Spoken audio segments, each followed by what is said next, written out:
अब जैसे ही ध्रुव जी महाराज 36,000 वर्ष वो जो है कि राज्य करना प्रारंभ कर दिए, इतने में जैसे ही ध्रुव जी महाराज आए, तब जो है कि ध्रुव जी महाराज को पता चला कि उनके भाई जो है कि उत्तम का वध हो गया।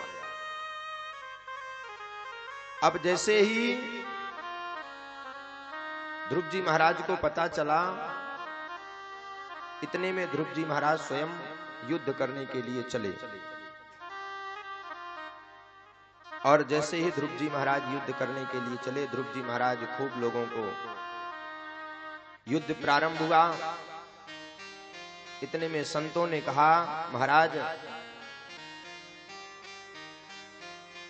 आप भगवान हैं और संतों को जो है कि युद्ध करने का शोभा नहीं देता। इतना कह के धीरे धीरे समय पूर्ण हुआ और ध्रुव जी महाराज के मन में तो केवल एक ही विचार चलता था कि अगर इंसान को सफल होना है तो इंसान को कर्म मानव जीवन को करना पड़ेगा। बिना कर्म किए भगवान की कृपा कभी भी नहीं होती है। और ऐसे धीरे धीरे समय पूर्ण हुआ। समय पूर्ण होने के बाद जो है ध्रुव जी महाराज को भगवान का विमान लेने आया। अब जब भगवान का विमान ध्रुव जी महाराज को लेने आया, देखो ध्रुव जी महाराज ने भगवान की कितनी बड़ी तपस्या की थी। जो यम के दूत नहीं आए, कौन आए? भगवान का विमान। और जो भी जीव भगवान की भक्ति करता है उसको कभी भी यम के दूत नहीं आते लेने, उसको सीधे भगवान आते हैं। और जैसे ही भगवान का विमान आया, इतने में भगवान जो है कि मृत्यु के सिर पर एक पैर रखे, दूसरा पैर भगवान जो है भगवान के विमान पर रखे और रख करके चढ़ गए। अब जैसे ही चढ़ गए तो ध्रुव जी महाराज ने सोचा, बताओ हमने मां को तो प्रणाम अपने किया ही नहीं है, और पहला धर्म होता है कि मां को प्रणाम करके चलना चाहिए। ध्रुव जी महाराज बेचारे संशय में हुए। माते पिता गुरु जन परिजन ने, माता पिता और गुरु तीन लोगों को साष्टांग प्रणाम करना चाहिए। और जो साष्टांग प्रणाम करता है उसके ऊपर भगवान की कृपा होती है। और श्रीमद् भागवत कथा एक और कहती है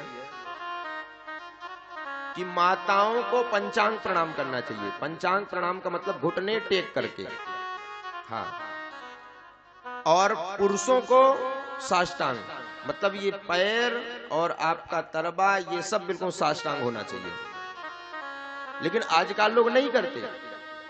पहले लोग मतलब चरणों में ऐसे कर लेते थे, लेकिन आजकल लोग चरण में नहीं करते, घुटनों में कर रहे। घुटनों में आएंगे, बड़ी सभा में बैठे रहेंगे, घुटनों में ऐसे करते हैं। और हम सही में बताएं, अगर हमारे कोई घुटनों में प्रणाम, इसीलिए हम किसी से प्रणाम ही नहीं कर पाते, इसीलिए नहीं कराते हम कि तुम दूर रहो। और कोई अगर हमारे घुटनों पे, बहुत लोग ऐसे आ जाते, हमारे आग लग जाती, तुम सही में कहें। पहली बात तो हम प्रणाम कभी किसी से कराते नहीं। आप लोगों ने देखा होगा, भैया दूर रहो, क्योंकि कभी भी प्रणाम करने से कृपा नहीं होती। अंतर आत्मा से आप प्रणाम कर लो ना, अंदर से आप किसी को अपना लो। प्रणाम करेंगे, एक हाथ ट्यूनी में लगा रहेगा, खींच भाई फोटो। ऐसे ऐसे लोग हैं। ऐसा कभी नहीं होना चाहिए। प्रणाम करो, साष्टांग करो, जिसमें कृपा हो। साष्टांग का मतलब कि हनुमान जी राम जी के चरणों में थे, और हनुमान जी राम जी के चरणों में थे, और चरणों जो है कि हनुमान जी को राम जी के चरण ही मिले। सबको तो राज मिला, लेकिन हनुमान जी को चरण मिले। लेकिन आज का लोग चरण लेना नहीं चाहते। आज का पहले लोग नीचे प्रणाम करते थे, अब घुटनों में प्रणाम करें। कुछ दिन बाद एक बात और मजे की बात कि लोग प्रणाम भी करते तो माथे पे नहीं लगाते, सीने में लगाते, सीने में लगाते हैं। सीने में वो इसलिए लगाते, अभी तो मान लो कि घुटना छू रहे हैं, कुछ समय बाद सिर ही छुएंगे, कुछ समय बाद गर्दन ही दबा देंगे, स्वाहा हो गया, बोलो सीताराम। अब जैसे ही भगवान ध्रुव जी अपने प्रणाम की किया ही नहीं, माँ को हमको प्रणाम करना चाहिए। उनके मन में ये बहुत बड़ी लालसा थी कि हमको माँ को प्रणाम करना चाहिए।